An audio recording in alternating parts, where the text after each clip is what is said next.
So hi guys, what's up, welcome back to our channel. So guys, आज की video में मिलूंगा Hyundai क्रेटा के ओनर से। तो मिलते हैं कार के ओनर से, जो कि हैं जय भाई। कैसे हो भाई? बढ़िया। आप बताओ, आप कैसे हो? बहुत बढ़िया। Hyundai क्रेटा ही क्यों? इस सेगमेंट में यही सबसे बेस्ट ऑप्शन था, क्योंकि मुझे एक फैमिली कार चाहिए थी।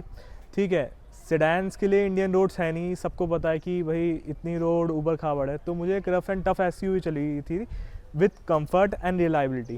क्योंकि मेरा ऐसा है, अगर मुझे कहीं भी जाना रहता है ना, तो मुझे गाड़ी से जाना है। चाहे वो यहाँ से आप कन्याकुमारी बोल लो, चाहे हरिद्वार बोल लो। मुझे फ़्लाइट से जाने से बेटर लगता है कि यार अपनी गाड़ी लाओ, कभी भी निकलो, कभी भी कहीं भी जाओ।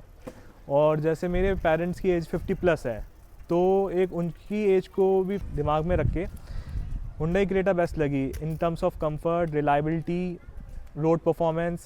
जब आप मार्केट में निकले तब आपका कितना बजट था, और आपने उस टाइम और कौन सी कार्स को देखा? देखो, इंडियन मेंटलिटी रहती है ना, हमेशा हमारा बजट रहता है कम। कभी भी हमारा ऐसा नहीं रहता कि हम बजट के अंदर चीज़ें ले लें।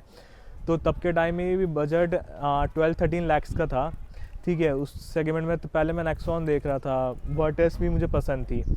फिर वो एक्सीड करते करते जब मुझे वर्टस ज़्यादा पसंद आई तो 15-16 तक चला गया। तो इस रेंज में, यानी 16 is our maximum budget limit, कि इसके अंदर ही में ही लेनी है, इससे ऊपर एक्सीड नहीं करना। उस टाइम आपको वेटिंग पीरियड कितना मिला? वेटिंग पीरियड कलर पे डिपेंड करता है, क्योंकि जो Hyundai की क्रेटा है ये मोस्ट डिमांडिंग एक्सयूवी है, जैसे सबको पता है।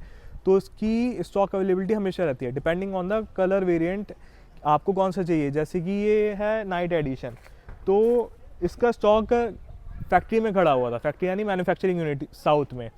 तो ये मुझे ईजिली अवेलेबल हो गई। पहले मैंने नाडो ग्रे बुक करा था, जो कि ड्यूअल कलर कॉम्बिनेशन में आता है, नाडो ग्रे विथ ब्लैक रूफ। तो उसके लिए वो ऑन ऑर्डर था। ठीक है, ये एस ऑप्शनल वेरिएंट है, तब कंपनी ने इसको डिसकंटिन्यू कर दिया था, बट कुछ सोर्सेज वगैरह लगा के नाडो ग्रे बुक हो गई थी। तो उसके लिए 1 मंथ का वेटिंग पीरियड था। बट यानी ग्रेजुअली कुछ फैमिली में डिस्कशन हुए, और at the end of the day ये कलर फाइनल हुआ। इसको नाइट एडिशन बोलते हैं, ये है वाइट कलर ही। इसमें भी ड्यूअल टोन चाहिए था, बट अगेन क्योंकि ब्लैक इंडियन सोसाइटी में मोस्टली लोग प्रेफर नहीं करते, मेरे फादर भी प्रेफर नहीं करते थे। और मेन चीज़ यार, ब्लैक लगता अच्छा है, बट ब्लैक मेंटेनेंस मांगता है। जैसे मैं गाड़ी में कहीं भी ले जाओ, ब्लैक अगर आप ले लो तो फिर उसकी PPF करवाओ, एक क्लीन क्लोथ यूज़ करो, सब कुछ। क्योंकि उसमें सॉइल मार्क्स वगैरह बहुत ईजिली दिखते हैं। इसमें जैसे कि थोड़े बहुत स्क्रैचेस हैं, बट आपको कहीं भी दिखेगा नहीं। तो वाइट का ये बेनिफिट है। उसके पहले वाली कार भी मेरी वाइट ही थी, तो उसमें कुछ भी हो जाए, उसमें कोई सॉइल मार्क्स हो दिखते नहीं है, नहीं जब तक आप ध्यान से ना देखो। कार की इंक्वायरी कर रहा था तब मैं, कार एंथुसियास्ट यानी बहुत ज़्यादा, तो रिसर्च डिटेल्स चलती है। तो हर एक कंपनी का एक वैल्यू फॉर मनी वेरिएंट रहता है। तो पहले एक Hyundai क्रेटा में आप कोई सी भी गाड़ी ले लो, चाहे वर्ना ले लो, चाहे वेन्यू ले लो, तब SX था value for money variant. But उसके बाद कंपनी ने एस ऑप्शनल वेरिएंट इंट्रोड्यूस करा। अब रिसेंटली ये वैल्यू फॉर मनी वेरिएंट है। अगर आप Hyundai की कोई भी गाड़ी लेने जा रहे हो, तो इस वेरिएंट के बारे में जब मैं कार के बारे में स्टडी कर रहा था और रिसर्च कर रहा था, तब मुझे पता लगा कि ये वैल्यू फॉर मनी वेरिएंट रहेगा। इसमें एडास नहीं है, ठीक है, इसमें फालतू के यानी फंक्शंस नहीं है जो कि कभी कभार इरिटेटिंग लगते हैं। जैसे कि इलेक्ट्रॉनिक सीट्स नहीं है, लेदर सीट्स भी नहीं है, जो कि एक person to person point of view depend करता है। क्योंकि लेदर सीट्स कभी हीट करती हैं, कभी नहीं, धूप में जैसे बहुत ज़्यादा। और अगर आपको लगवाना है तो आप बाहर से भी लगवा सकते हो। तो इसलिए मुझे ये वेरिएंट अच्छा लगा, क्योंकि इसमें वाइट लाइट्स आती हैं, ऑटो फोल्डिंग मिरर्स आते हैं, और बाकी सारे टॉप मॉडल वाले फीचर्स आते हैं। जय भाई, फिट एंड फिनिश कैसी लगी आपको इस कार की? Fit and finish Hyundai Creta की बहुत अच्छी है। यानी स्पेशली इस वेरिएंट की बात करूँ तो जो मनी में ये आ रही है ना, जैसे कि 16.5 की पड़ी मुझे, तो इसमें क्रूज़ कंट्रोल आ रहा है, ड्यूल जोन क्लाइमेट कंट्रोल आ रहा है, अलॉय व्हील्स आ रहे हैं, और मेन पैनोरामिक सनरूफ आ रहे हैं। तो जो भी आपके इंपॉर्टेंट फीचर्स हैं, जो एक बेसिक आप इंडियन फैमिली को चाहिए, वो सारे इसमें कवर हो रहे हैं। ऑलमोस्ट आप इस गाड़ी को 7000 किलोमीटर चला चुके हो, तो चलाने में कैसी लगी आपको ये कार? चलाने में बिल्कुल भी टायरिंग नहीं है, आपको बिल्कुल भी फैटिग फील नहीं होता है। यानी इसको मैं पूरा हाफ इंडिया कवर कर चुका हूँ। जैसे मैं नागपुर छत्तीसगढ़ भी लेके गया, जो कि अप्रॉक्सीमेट 3500 किलोमीटर्स की जर्नी थी। यानी 7000 में से 3500 किलोमीटर तो मेरी इसी जर्नी में गए एक शॉट में। और मैंने यहाँ से यानी एक दिन में मैंने 12-12, 14-14 घंटे ड्राइव करी, बट मुझे बिल्कुल भी फैटिग फील नहीं हुआ। और उसके बाद ये था कि नहीं, मैं और भी ड्राइव कर सकता हूँ। तो जो पूरी कमांडिंग पोजीशन फील होती है, क्योंकि आपको पूरा बम्पर टू बम्पर दिख रहा है आपकी गाड़ी का, आगे का सब कुछ।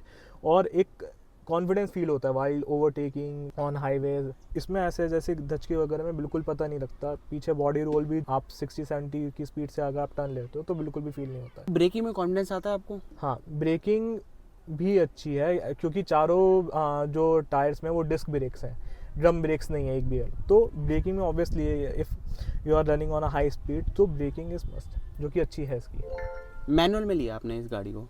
हाँ क्लच जी। का ट्रैवल आपको फील होता है कि ज़्यादा है या कम है, ऐसा कभी आपको फील हुआ कुछ? नहीं, क्लच इज़ स्मूथ हुंडई का। जैसे मैं हुंडई पहली बार नहीं चला रहा हूँ, पहले भी मेरे पास i10 थी, तो i10 मैंने 14.5 साल रखी है और इससे और उसका भी क्लच स्मूथ था, इसका भी क्लच स्मूथ है, ऐसे कोई यानी हार्ड नहीं है, स्मूथ है, तो अच्छा फील होता है। जब आप इतनी लॉन्ग ट्रिप पे गए, आप अपनी फैमिली के साथ गए थे जैसे कि आपने मेरे को बताया, तो उनको कैसा कंफर्ट लगा? उनको लगा कि फटीग थोड़ी फील हो रहा है, ऐसा कुछ हुआ? फैमिली बहुत ज़्यादा कंफर्टेबल थी। और स्क्रीन का रिस्पॉन्स कैसा लगा आपको? इसकी स्क्रीन का रिस्पॉन्स अच्छा है, यानी डिसेंट इनफ, लैग नहीं करती है। बस थोड़ा बहुत कभी कभार जब ज़्यादा चीज़ें आ जाती है तब थोड़ी बहुत लैग करती है, दैट्स इट। वो भी अपडेट के बाद शोरूम वाले कह रहे हैं कि ये रिजॉल्व हो जाएगा। और इसमें आपको डुअल जोन एसी मिलता है जैसे कि आपने को बताया, तो एसी कैसा लगा? एसी देखो, कोरियन कंपनी की बात यही अच्छी है कि कोरियन कंपनी ने इंडियन वेदर और इंडियन कस्टमर को पूरा परख लिया है और अकॉर्डिंग टू देयर नीड्स उन्होंने ये कार को डिज़ाइन करा। तो एसी जो हमारे इंडियन वेदर के हिसाब से है, यानी एसी आपको चिल कर देता है। अगर बहुत ज़्यादा अगर बाहर 40 डिग्री टेम्परेचर है तो विद इन 5 to 7 मिनट्स अंदर का टेम्परेचर वो 20 डिग्रीज पे ले आता है, 18-20 डिग्रीज। इसमें आपको क्रूज़ कंट्रोल मिलता है। जब आप इतनी लंबी ट्रिप पे गए तो आपने यूज़ किया? मैं मोस्टली क्रूज़ कंट्रोल यूज़ करता हूँ, हाईवेज़ पे नहीं, मैं लोकल में भी क्रूज़ कंट्रोल यूज़ करता हूँ। उसका रीज़न ये है कि कोई हुंडई यानी क्रेटा या हुंडई ब्रांड की नहीं, आप कोई भी गाड़ी लेते हो तो क्रूज़ कंट्रोल अगर आप यूज़ करते हो तो उससे आपको एवरेज बहुत अच्छा मिलता है। क्यों? क्योंकि क्रूज़ कंट्रोल जैसे कि ना एल्गोरिथम पे चलता है, तो वो आरपीएम और स्पीड का परफेक्ट मिक्सचर रहता है जिससे आपको एवरेज बहुत अच्छी मिलती है। तो इसलिए मैं अच्छी एवरेज के लिए क्रूज़ कंट्रोल यूज़ करता हूँ।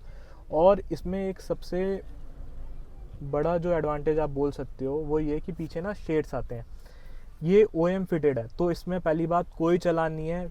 ऑल ओवर इंडिया आपका चंडीगढ़ वगैरह कहीं पे भी कोई चालान नहीं कर सकता, ठीक है। तो ट्रिप में ये सबसे बेनिफिशियल लगा। ट्रिप पे गया, मुझे लोकल में ही रहता है, पूरे टाइम शेड्स लगे रहता है, मुझे टेंशन नहीं रहती कि चालान होगा, ये पुलिस वालों को कोई डर नहीं रहता। आगे वाले मैंने लगा रखे हैं इसमें तब भी है, बट पीछे में कोई दिक्कत नहीं है। तो पीछे वाले पैसेंजर्स जैसे मेरे पेरेंट्स हैं वो बहुत कंफर्टेबली बैठते हैं। जय भाई, जब आप इतनी लंबी ट्रिप पे गए तो आपका लगेज आ गया था पूरी इस कार में?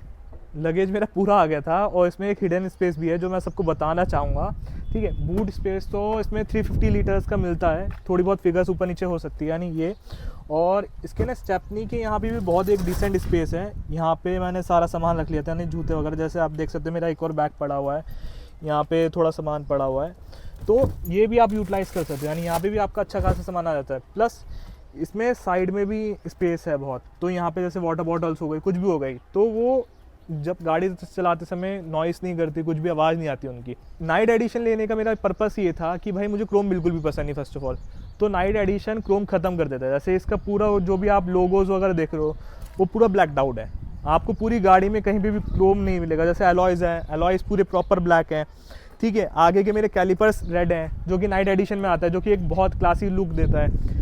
रूफ रेल्स है, ये पैनल नॉर्मल उसमें ग्रे आता है, ये इसमें प्योर ब्लैक है, ग्लॉसी ब्लैक इसमें। और नाइट एडिशन में क्या आता है, इसमें मेटल के क्लच पैडल्स और यानी ब्रेक्स आते हैं सारे, ठीक है, जो कि एक अच्छी फिनिश देते हैं। प्लस अंदर का जितना पूरा इंटीरियर है पूरा ब्लैक है, कुछ आपको इसमें कहीं भी ड्यूअल कलर नहीं दिखेगा, पूरा ब्लैक आउट है, तो वो एक प्रीमियमनेस देता है, ठीक है, जो आपकी बटन्स है सब कुछ। प्लस अब आपके आते हैं मिरर्स ब्लैक है, ठीक है, नॉर्मल नहीं तो ये बॉडी कलर में रहते हैं, नॉर्मल वेरिएंट के वाइट रहते हैं, बट ये ब्लैक है। और इसमें आगे पूरा लोगो और पूरे आगे की ग्रिल है, ये ग्लॉसी ब्लैक में है, इसमें आपको कहीं भी क्रोम नहीं है। नहीं तो नॉर्मल हुंडई का लोगो क्रोम में रहता है तो कुछ भी क्रोम नहीं है।